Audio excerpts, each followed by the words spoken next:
E aí, pessoal? Tudo pronto pra gente começar mais um mergulho aqui no Odisseia Textual? Preparadíssima. Hoje a gente vai encarar um clássico da literatura americana, As Vinhas da Ira, do John Steinbeck. Nossa, que baita livro. É um livro poderoso que retrata a dura realidade da Grande Depressão nos Estados Unidos. Época de crise, desemprego e, pra piorar, ainda tinha Dust Bowl, né? Aquela seca monstruosa que transformou tudo em poeira. Pois é, as fotos da época são impressionantes, né? Tempestades de poeira engolindo tudo. Difícil imaginar como era a vida das pessoas naquela época. E o Steinbeck coloca a gente dentro dessa realidade, né? A gente sente o desespero dos migrantes, a poeira nos olhos, o peso da fome. Ele não alivia, né? A gente viaja junto com a família Joad, dentro daquele carro abarrotado, cruzando a Rota 66 em busca de uma vida melhor na Califórnia. Tal terra prometida, que na verdade estava longe de ser um paraíso. Lembro que logo no comecinho do livro tem aquela cena da tartaruga, sabe? Ah, sim. Cruzando a estrada, né? É toda lenta, meio desengonçada, mas persistente. É verdade. Uma ótima metáfora para a jornada da família Joad, né? Eles vão precisar de muita persistência para encarar o que vem pela frente. Sem dúvida. É uma jornada cheia de obstáculos, de sofrimento, mas também de esperança. Logo de cara a gente já sente uma empatia enorme pela família Joad, né? Ah, com certeza. Perderem a terra, a casa, tudo por causa da crise. É de partir o coração, né?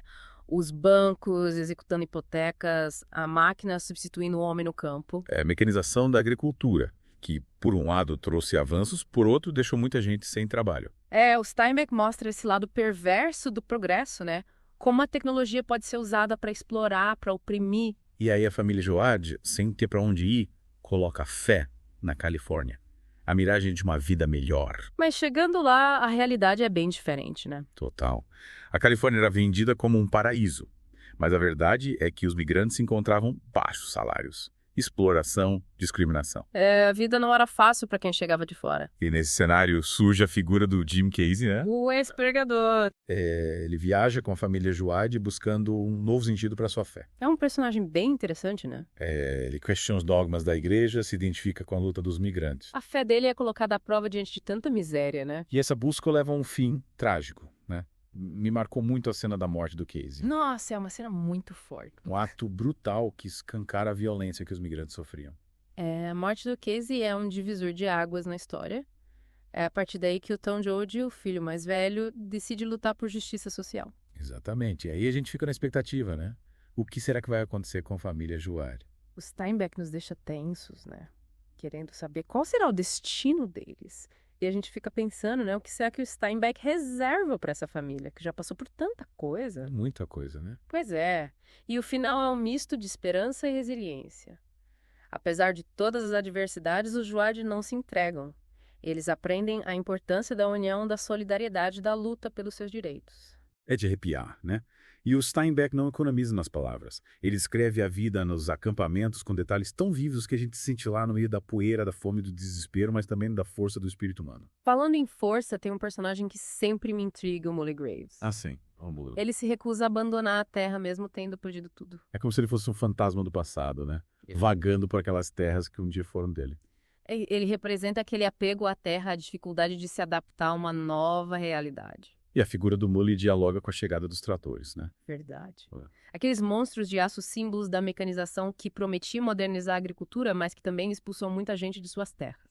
O Steinbeck mostra o lado perverso dessa mecanização, né? A desumanização do trabalho no campo. Ele não alivia para cima dos bancos também. Pinta eles como os grandes vilões da história sugando o sangue dos pequenos agricultores. Os bancos representam a ganância, a avareza, a falta de compaixão. Exatamente. Mas mesmo diante de tanta dureza, o que me impressiona é a humanidade que transborda da história. É verdade. Os personagens se ajudam, compartilham um pouco o que tem. É como se o Steinbeck dissesse, olha, por mais difícil que seja a situação, a gente precisa se unir e se apoiar. E tem a cena do parto da Rose de Sharon no final, que é de uma força simbólica incrível. É verdade. Em meio ao caos, a vida se renova, a esperança renasce. E a natureza, né, que antes era sinônimo de poeira e sofrimento, se torna palco desse momento tão poderoso. A natureza está presente o tempo todo no livro. A seca, a poeira, a chuva. É como se ela fosse um personagem à parte influenciando o destino da família Joad. Exatamente. E a jornada do Joad, Rumo ao Oeste em busca de uma vida melhor pode ser vista como uma metáfora da jornada humana em busca de um futuro mais justo, mais igualitário. Uma metáfora poderosa. E a gente vê essa busca por justiça também na figura do Jim Casey, né? Sem dúvida. Ele representa a consciência social, a voz dos que lutam por um mundo melhor. E a morte dele é um soco no estômago, um símbolo da violência que silencia aqueles que ousam se rebelar. É a partir daí que o Tom de White decide assumir o legado do Casey e lutar pelos direitos dos oprimidos. Ele amadurece e entende que não pode ficar parado diante da injustiça. Fica aquela cena final com o Tom se despedindo da mãe e partindo para continuar a luta de arrepiar. De arrepiar. É uma cena que nos deixa com a sensação de que a luta continua, de que a esperança não pode ser silenciada. E essa mensagem é poderosa e é temporal, né? Com certeza. E essa mensagem ressoa em cada ato de solidariedade que vemos ao longo da história. Assim como na cena em que os Joad dividem sua pouca comida com os Wilsons, mesmo eles próprios passando fome. Ou quando eles ajudam a construir o dique para proteger o acampamento da enchente. Exatamente. São gestos simples, mas que mostram a força da comunidade da empatia. É essa força que mantém a chama da esperança acesa mesmo nos momentos mais difíceis. O Steinbeck consegue nos mostrar a beleza da humanidade mesmo em meio à fiura da miséria. Com certeza. A gente termina a leitura de As Vinhas da Ira com a sensação de ter aprendido algo valioso sobre a resistência humana, sobre a importância da luta por um mundo mais justo.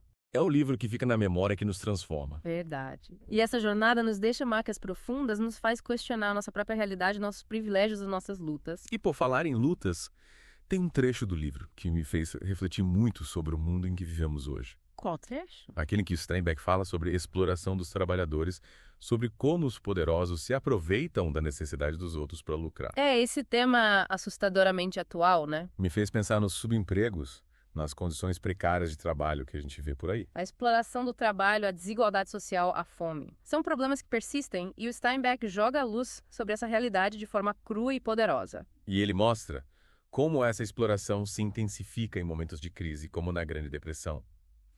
É como se ele dissesse: cuidado, a história pode se repetir. Com certeza. E ele nos alerta para o perigo da ganância, da falta de compaixão, da cegueira social. A gente precisa estar atento para não cair nos mesmos erros do passado. E para não cairmos no erro de estourar o tempo do nosso podcast, que tal a gente fazer uma pausa para respirar e voltar já para finalizar nosso mergulho nas Vinhas da Ira?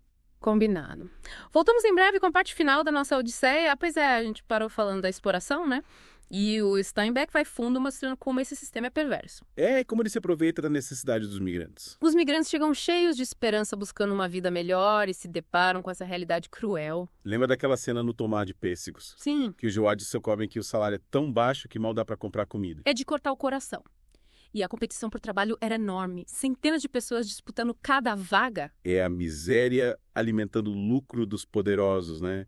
Uma lógica desumana. E essa lógica vai além do trabalho, né? A gente vê isso nos preços abusivos, nos mercados, nas condições precárias de moradia, na falta de assistência médica. É um sistema que massacra os mais vulneráveis, né? Exatamente. E o Steinbeck não esconde sua indignação. Ele aponta o dedo para quem se beneficia dessa exploração, para quem fecha os olhos para a dor do outro. E mostra como a repressão só piora as coisas, né? Aumenta a tensão, alimenta a revolta. A gente sente o clima de medo nos acampamentos, a sensação de que a qualquer momento a violência pode explodir. É como se o Steinbeck nos alertasse. A opressão gera revolta, é preciso diálogo, é preciso justiça social. Exatamente. Yeah. E em meio a esse caos, ele nos mostra a força da solidariedade e da compaixão. Os migrantes se unindo para enfrentar as dificuldades para lutar por uma vida melhor. E essa força se manifesta de várias formas, né? No Jim Casey, que se sacrifica pelos outros. No Tom Joad, que decide continuar a luta. E também nos pequenos gestos de ajuda mútua, de compartilhamento de esperança que vemos ao longo da história. É verdade? Como se o Steinbeck dissesse: mesmo no meio do caos, a bondade humana pode florescer. A solidariedade, a compaixão, a esperança. São as armas que a gente tem para combater a barbárie. Que mensagem poderosa! As Vinhas da Ira é um livro que nos cutuca, que nos faz pensar na nossa própria realidade. Uns desafios que a gente enfrenta como sociedade. Ele nos mostra que a luta por justiça social exige persistência, coragem e união. Que a esperança, por mais difícil que seja, nunca pode ser abandonada. É como se a gente tivesse feito a jornada junto com o Joad, sentido na pele cada obstáculo, cada momento de dor e de esperança. E essa jornada nos transforma, nos faz questionar, nos impulsiona a agir. As Vinhas da Ira é um clássico atemporal. Um livro para ser lido, relido, discutido. E principalmente para nos inspirar a construir um mundo melhor. E para quem quiser se aventurar por essa estrada poerenta e emocionante, o link para encontrar o livro está na descrição do vídeo. Vale muito a pena a leitura. Com certeza. Esperamos que vocês tenham curtido essa viagem com a gente. E continuem explorando o mundo da literatura aqui no Odisseia Textual.